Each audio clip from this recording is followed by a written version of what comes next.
बिस्मिल्लाहिर्रहमानिर्रहीम।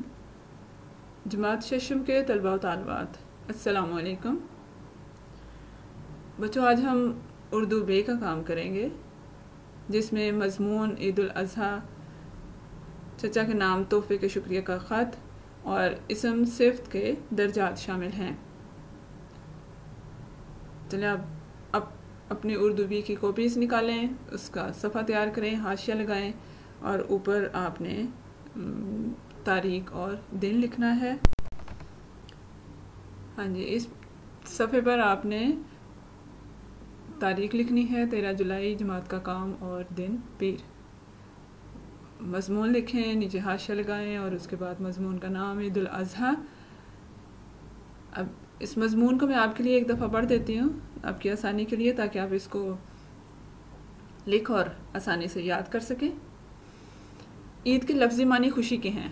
जब मुसलमान मक्का से हिजरत करके मदीना आए तो यहाँ यहूद साल में 2 ईदें मनाते थे। रसूल सल्लल्लाहु अलैहि वसल्लम की मदीना आमद और यहूद की इस्लाम दुश्मनी के बायस मुसलमान इन तकरीबात से अलग रहने लगे। आपने मुसलमानों को खुशखबरी दी कि अल्लाह ताला आपको इससे बेहतर खुशी अता फरमाएगा।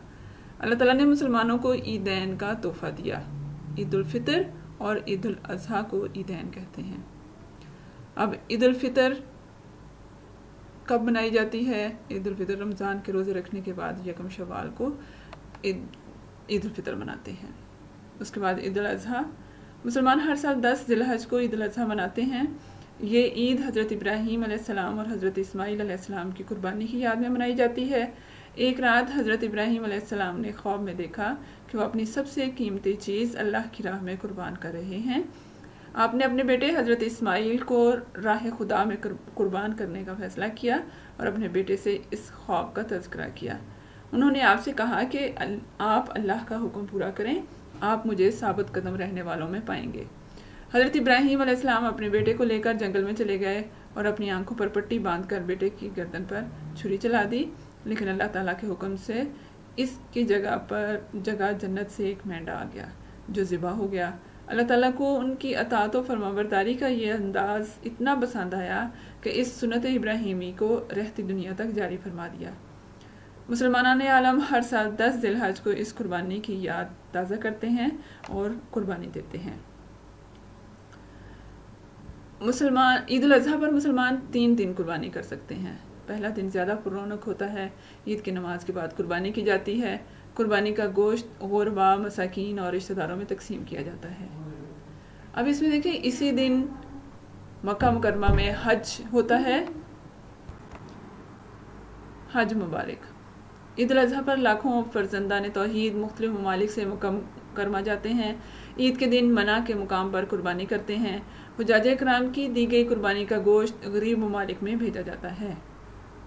हमें भी चाहिए कि इन खुशी के मौका पर अपने गरीब और मुफलिस भाइयों, रिश्तेदारों और हमसायों का ज़्यादा से ज़्यादा ख्याल रखें। चलिए बच्चों, आपका मजमून पूरा हो गया था। अगर एक सफ़े पे पूरा आता है 1 पे लिखें, 2 पे आता है 2 पे लिखें और उसके बाद अगला पेज तैयार करना है, नया पेज सफ़ा जो है वो तैयार करना है अपने ख़त के लिए। उस पर भी उसी तरह तारीख, जमात का काम और दिन लिखें और उसके बाद ख़त की हेडिंग दें और ख़त का नाम, चचा के नाम, तोहफ़े के शुक्रिया का ख़त। ख़त में सबसे पहले कमरा इम्तिहान और उसके बाद कॉमा लगाया जाता है, फिर शहर का नाम यानी रावलपिंडी लिख दिया, तारीख जो जिस दिन भी आपने ख़त लिखना है उस दिन की तारीख, मतलब आज हम लिख रहे हैं तो आज आपने 14 जुलाई 2020 लिखनी है। प्यारे चचा जान, अस्सलाम वालेकुम। उम्मीद है आप खैरियत से होंगे। आपका ख़त मिला और साथ खूबसूरत घड़ी का पार्सल भी मिला जो आपने मुझे इम्तिहान में कामयाबी पर तोहफ़े के तौर पर अरसाल की है। इस मौका पर आपकी दुआएं ही क्या कम थी कि घड़ी जैसी कीमती चीज़ भी अरसाल कर दी। इसके लिए मैं आपका बेहद ममनून हूँ और ज़िंदगी भर याद रखूँगा। ये घड़ी मुझे आपकी मोहब्बत और खलूस की याद दिलाती रहेगी और वक्त की पाबंदी भी सिखाएगी। अब मैं वक्त पर स्कूल जाया करूँगा और नमाज भी वक्त पर अदा करूँगा। इस खूबसूरत तोहफ़े से मेरे तालीमी और घरेलू मामलात में बाकायदगी पैदा होगी और वक्त का एहसास भी बढ़ता रहेगा। तोहफ़े के लिए एक बार फिर बहुत बहुत शुक्रिया। दुआगो हूँ कि ज़ाते बारी ताला आप सबको खुश व खुर्रम रखे, आमीन। चची जान और बहन भाइयों को सलाम।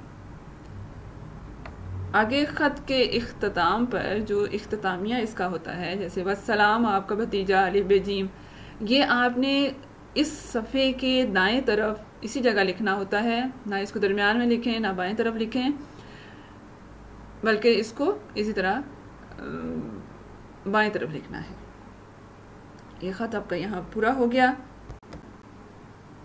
अगले सफ़े पर आपने इसी तरह तारीख़ और दिन लिखने के बाद हेडिंग दें ग्रामर की, और यहाँ हमने इसम सिफ्त के दर्जे लिखने हैं, सिफ्त के 3 दर्जे। उसमें सबसे पहले इसम की तारीफ़, किसी शख्स, चीज़ या जगह के नाम को इसम कहते हैं, मसलन असलम, लाहौर, मेज़, कुर्सी वगैरह।